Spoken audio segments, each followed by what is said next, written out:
Anda kembali di Breaking News Kompas TV bersama saya Paskalis Siswari, Saudara. Hari ini Mahkamah Konstitusi akan membacakan putusan gugatan soal sistem pemilu proporsional terbuka. Kita akan tanya pada jurnalis Kompas TV Asri Gunawan yang sudah ada di gedung Mahkamah Konstitusi pagi ini. Asri, ini rencananya pada pukul 9.30 ya, harusnya sudah dimulai sidangnya. Apakah sudah ada tanda-tanda sidang akan dimulai saat ini?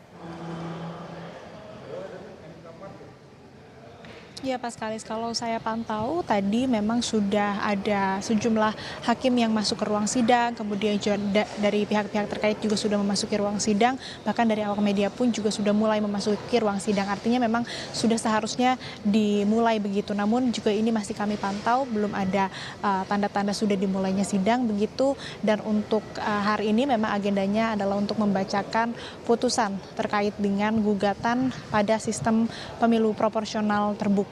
Nah, kalau kita melihat ini ada 6 penggugat ataupun juga pemohon untuk mengubah dari sistem pemilu proporsional terbuka menjadi tertutup. Ini diantaranya ada Demas Brian Wicaksono, pengurus Partai Demokrasi Indonesia Perjuangan cabang Probolinggo, kemudian Yuwono Pintadi, lalu ada Fahru Rozi yang merupakan bakal calon legislatif untuk pemilu atau pemilu legislatif di tahun 2024 mendatang, lalu ada Ibnu Rahman Jaya, kemudian Rianto dan juga Nono Margiono. Nah, ini pihak-pihak yang melakukan permohonan ataupun juga menggugat untuk menerapkan sistem proporsional tertutup. Ini menjadi polemik, Paskalis dan Saudara, karena sebelumnya Mahkamah Konstitusi sudah menetapkan atau menentukan untuk menerapkan sistem proporsional terbuka sebagaimana yang sudah berlangsung selama ini.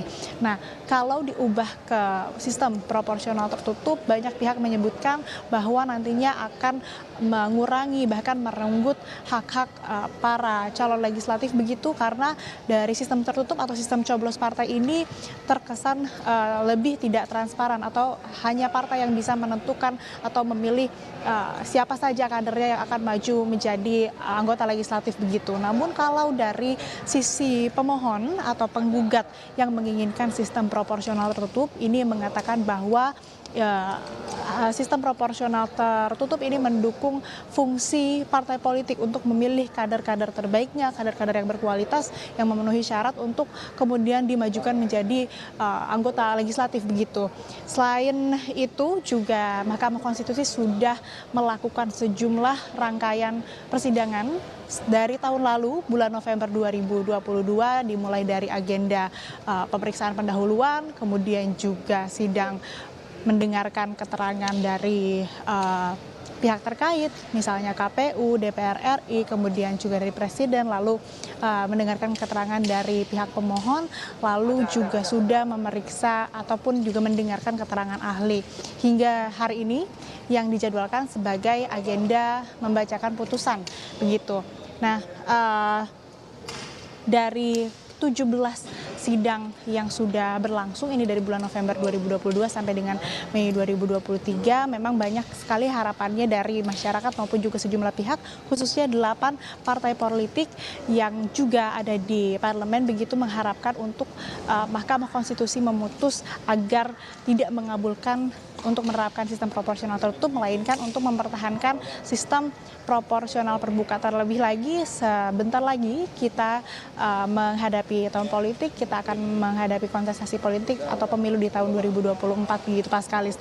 Dan untuk saat ini memang kami masih menunggu juga bagaimana jalannya sidang, dan yang tentunya yang kami semua nanti begitu, tidak hanya para awak media di sini dan juga mungkin masyarakat serta seluruh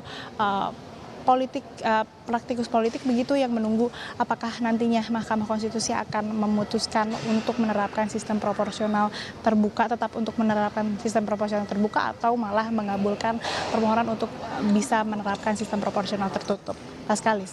Baik, nanti kita nantikan bersama untuk melihat bagaimana putusan yang akan dilakukan pada hari ini. Terima kasih Asri Gunawan melaporkan langsung dari Mahkamah Konstitusi. Kita masih menantikan, Saudara, sidang putusan MK soal gugatan sistem pemilu yang hari ini akan digelar. Kalau sesuai jadwal harusnya pukul 9.30 sidangnya dimulai. Ini akan menentukan sidang yang sudah berjalan sejak November 2022 2022 lalu. Sidang sudah dilakukan sekitar 16 sampai 17 sidang dari November sampai bulan Mei 2023, dan hari ini akan menentukan apakah sistem pemilu Indonesia yang sudah dilakukan sejak 2004 diubah menjadi sistem proporsional tertutup.